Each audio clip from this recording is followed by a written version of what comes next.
welcome back. I'm still playing Metroid. I'm back. Ed's still drinking.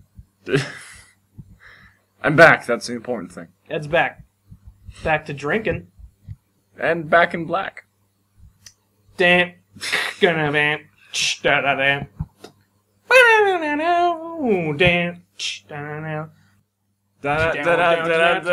Damn. There was a little trepidation there. I'm not even sure if I remember the words. Back in black. Oh, with the sack. And then the weird tack. I got loose from the noose. See, I know him. Yeah, I know. Oh shit! I'm going down the elevator. I love him because he screams like no one else. It's awesome. Back up. Alright. Okay. I'm service. What do next? Just Standard all those. Alright, let's go. I don't know. You're wasting precious time. I'm having fun now instead of playing a game. Oh, Wait, damn it. Hold on, why are those two things exclusive? Gaming is all about priorities, man. Priorities and project management. Honestly, the way video games are nowadays, like, especially with newer games that have objectives and stuff, you're basically, like, you're given a to-do list. And, you know, you got a checklist, like, oh, talk to the blacksmith, and then do the thing. Like, that was one of the things, like, after playing Skyrim for hours on end, I just, like, kind of started to get annoyed with the missions, like, it was, like I was going to get groceries or something. Like, it was that level of, go here, do this, then go do that, then go do this. And it was, like, pure, like... I love the fact that they give you, like, little map markers to be, like, walk here and do this. Like, that's great. Because without that, it would be fucking impossible to find anything. I mean, but that kind of grocery list management really helped me just focus on shooting things with bow and arrow. I appreciate it. Yeah, I mean, if you want to get into the combat of Skyrim, I guess. But what I'm saying is, like, after hours of doing missions on missions, and, like, it literally is, like, I could skip every cutscene and just go, like, walk to cursor, have interaction, walk to next cursor. After a while, it just starts to become, like, dehumanizing almost, and it was like, why am I even here? You don't require me, game. You're doing this by yourself. That's why, I mean, I wouldn't characterize Skyrim as that way, because it's a fantastic game. Well, when it came out, it was like the most complex and mind-blowing game you could get at the time. Like, it was the cutting edge of giant sandbox RPGs. Like, they were the big game of the year. That thing came out. Dispute that. Came out right before Christmas, man. The game was $60. Almost everybody got it, and was talking about it for months because it like, you'd buy it. It was a kind of game where you could spend days and days and days not leaving your room and still be only like 4% in. Yeah, that game, like, there's no way I've seen even, like, half of the shit in it for as much as I played that game. You have Bug. I have Bug. He's cool. Anyway. He's only an issue if I get a ton of him. In all seriousness, if you think having a task list is dehumanizing, you know what the most human game was? Harvest Moon 64. Seriously. That literally was, like, checklist of the game.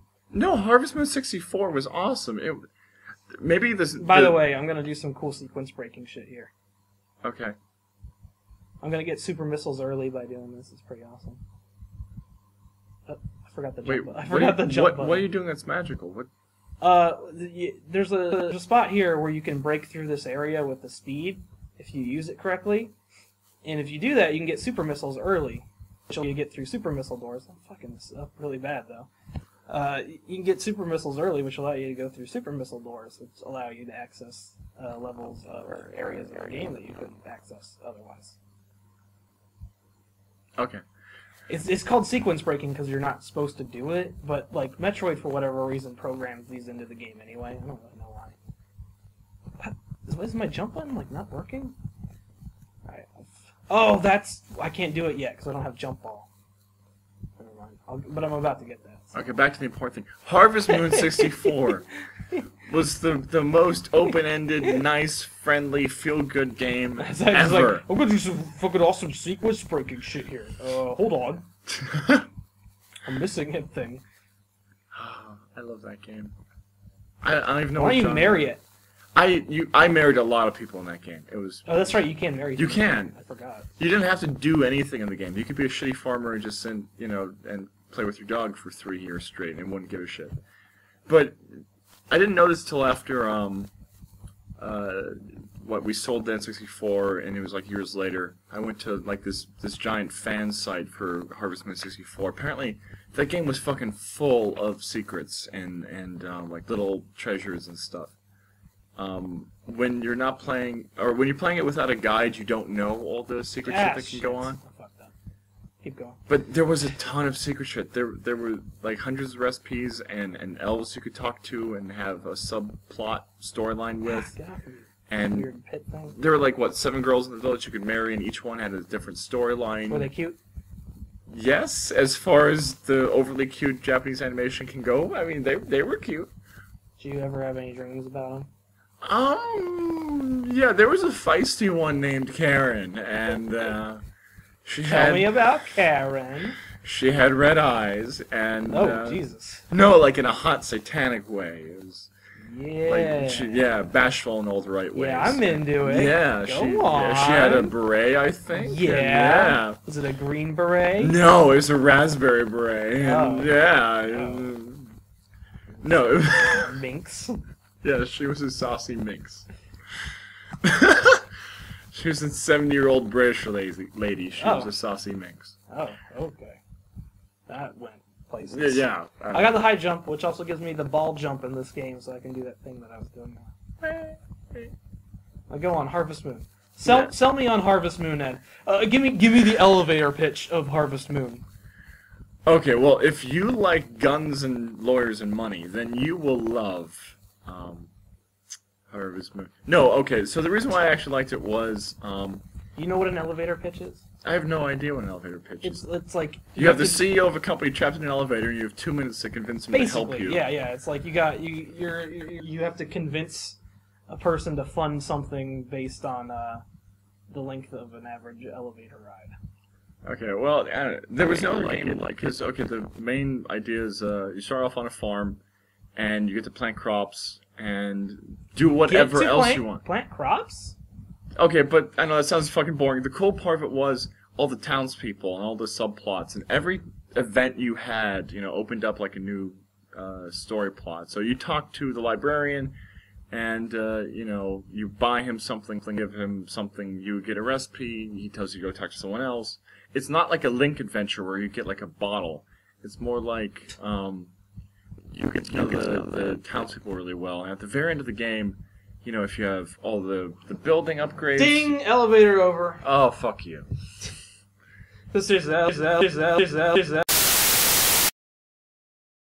Hey! We fucked up again. Or rather... The machines are fucking us over. Sound equipment fucked up again. This is still the same episode, but our sound crashed again for no apparent reason. Luckily we caught it pretty quickly, so didn't really miss too much. Except I had to restart the game, and now I'm back a little bit. I gotta get high jump again. Anyways, we were talking about Harvest Moon. I told Ed to give an elevator pitch, which he failed at doing. No, it was amazing. You just don't get it, man. You'll never get Harvest Moon. It's too deep for you. Okay. It was seriously fun though. It was a very laid back, cool, whatever you want it to be game. Kind of sounds a lot like Animal Crossing. Animal Crossing was a cutesy version of Harvest Moon. Wasn't Harvest Moon cutesy? It was kitschy. It wasn't cute. Like Animal Crossing, I'm pretty sure was for like preteen girls. It was like way more social. A lot of people like Animal Crossing, and you just called them little girls. I didn't mean it like that. I also don't know the fan. I mean, I'm okay. What? How many people like Animal Crossing? I don't know. A lot. Okay. More people than the number of people that like Harvest Moon. That is blasphemy. But Animal Crossing. But wasn't Animal Crossing supposed to be more of a social game? Like it was on the Wii. No, only the most recent, like 1 or 2 versions of it even had multiplayer. Okay. I mean, it was social because they kind of emulated a town environment. Okay. But I mean, those weren't real people. Okay. I mean, it's kind of like how Skyrim, the interactions are somewhat based off of online. Well, maybe not exactly. I don't know what I'm talking about. I don't know. I'm just saying shit now. I don't think Harvest Moon and Animal Crossing are really the same kind of genre. Really? It kind of seems like it. I mean, It kind of seems like maybe they're the only two games in that genre. That they are so closely linked that they are within the same genre of a genre that doesn't exist without them. Kind of seems like that to me. I mean, But when you phrase it like that, I'd much more prefer to think of it as they're two very unique games with like a similar setup, but totally different feel. Oh yeah, of course they have different feel. Games within the same genre always have different feels to them. But I mean, as far as like town interaction and It's kind of like town simming. manual task emulators go, I think those Manual task. Okay, when you describe it like manual task emulators, it does make it sound like no one actually wants to invest in that genre. Hey, there's like airplane sim, or, like plane flying. No, I remember that. There were a bunch of sims that didn't quite make it. Like Sim Tower, I think, was one that didn't quite make it. I don't think anyone really liked. It was only around like for half a year. There was Sim Copter. I think I had that when I was a kid. Simcopter. Yeah, like it was a helicopter simulator. Are you talking about a Microsoft helicopter sim? No, I'm a Simcopter. Like it was made by the Sim people? Yeah, Maxis. Hmm. I'm pretty sure it was that company. Yeah, they went on to do Sim City and The Sims. The Sims is kind of like their main thing now. Yeah, if that I don't know company's how still they around. landed on that. Well, Their like, sales have to be like so down from like when that was popular in the early 90s. God, I mean, when Sims first came out, that was the game. That was like the computer game that everybody loved. Because it was a life simulator. Like, everyone could find their niche. I like the house building. I like the party throwing. I like the skill, whatever. I mean, yeah, God, I think my sister had, like, all of them. Like, for the first 2 years, she had every disc. Yeah, then they just like kept rehashing it and was like, it's The Sims, but we added funny hats to this one. Well, when The Sims first came out, I thought it was 2D. And it was decently simple, just like the most recent ones. Now they're like... God. They are like that. They're 3D now. You need a special graphics card to run them.